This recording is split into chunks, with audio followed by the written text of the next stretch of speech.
রংপুরের আঞ্চলিক ভাষায় আরাকান ব্লগত তোমার সবাইগুলোকে স্বাগতম। তো আজকে মুই সারাদিন কি করনু এটা তোমাগুলোকে দেখাইম। তো চলো ভিডিও শুরু করা যাক।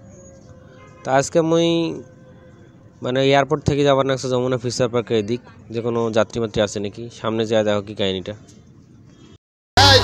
সোনামণি নতুন কাণ্ডটা দেখছেন কেমন করে হাঁটি যাবার নাকছে রাস্তার মাঝ দিয়ে, মনে হয় আমার বাপের রাস্তাটা, থুকু ফ্লাইওভার আছে, ওভার ব্রিজ আছে, তাক না যায় বেডি মানুষ কার কায় বুঝে ভাই, আমার তো জ্ঞানের শেষ নেই। ঠিক আছে, যদি এলা আগের দিন ধরুম করি তাই করলে দোষ।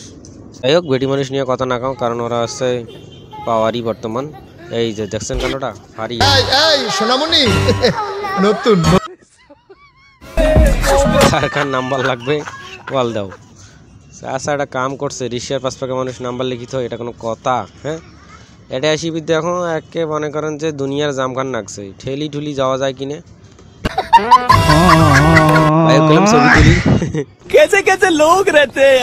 রাস্তাঘাটের অবস্থা খুবই খারাপ। ঠিক আছে, তো এটা কোনো আস্তে টানলে হবে না, জোরে উদাম দাম টানা রাখবে, কারণ যাত্রী পৌঁছে দেওয়া রাখবে। দুইটা যাত্রী চলছে, এরা ফির আবার বিদেশ যাইবে।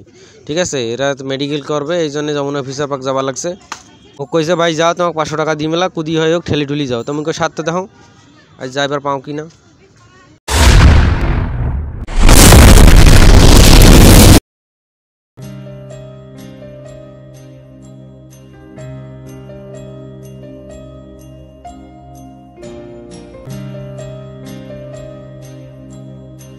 কাপড়ের গাল নয় ভাই দান গা সবরের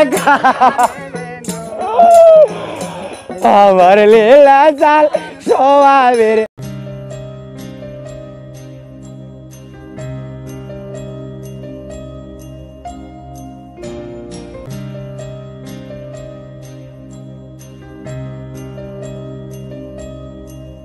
তো যমুনা ফিচার পার্কের সামনে দেখেন কতগুলা গাড়ি, সবাই বাইক রাইড শেয়ারিং করতেছে।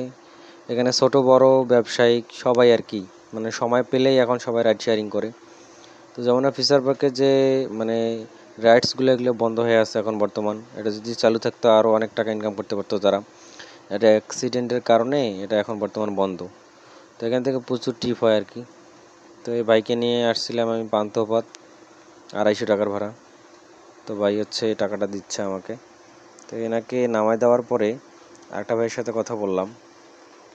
কিছু কিছু মানুষ আছে যারা কন্ট্রাক্টের বাইরেও কিছু এক্সট্রা দেয়, বিষয়টা বুঝে, রাস্তাঘাটের পরিস্থিতি বুঝে টাকাটা দেয়। ঠিক আছে, ঠিক করলো ধরেন যে 250 টাকা, রাস্তাঘাটের যে অবস্থা যানজট দেখে কিছু কিছু মানুষ আছে বাড়ায় দেয়। আর আবার অনেকে পাবলিক আছে, ওরা বলে যে আমি যেটা ঠিক করছি ওইটাই দেবো, ওর 1 টাকা কমও দেবো না, বেশিও দেবো না। ঠিক আছে, আল্লাহ মানুষকে সৃষ্টি করছে তার বিবেক দিয়ে, এই জন্য মানুষ কিন্তু আশাবুল মাখলুকাত। অনেক মানুষ আছে সেই বিবেকটা খাটাতে চায় না। তো এই ভাই আর কি আমাকে বলতেছে আপনার সাথে যেটা কন্ট্যাক্ট হয়েছে সেটাই দেবো, একটু বেশি দেবো না। অনেক কষ্ট করে নিয়ে আসছিলাম, রোড খুব জ্যাম ছিল আর কি। ঠিক আছে, আমার তেলে অনেক লস হয়েছে আর কি এই ট্রিপটা মাইরা। আজকে 12টা থেকে বেরিয়েছিলাম, পরে 2 ট্রিপ মারছি, 3টা বুঝছি। একটা গেছিল বসুন্ধরা 200, গরমের চাপ ভাই, বসুন্ধরা গেছি 200, আবার ওখান থেকে লয়ে আসি বনানি 200। অনেকেই এখন বর্তমানে থেকে শুরু করে সবাই বাইক চালায় ইনকাম করতেছে। নিজেদের একটা স্বাধীনতা জব, অনেকে জবের পাশাপাশি এটা করে। ভিডিওটা আপনার কাছে কেমন লেগেছে অবশ্যই কমেন্ট করে জানাবেন। নেক্সট কোনো ভিডিওতে দেখা হবে ইনশাল্লাহ।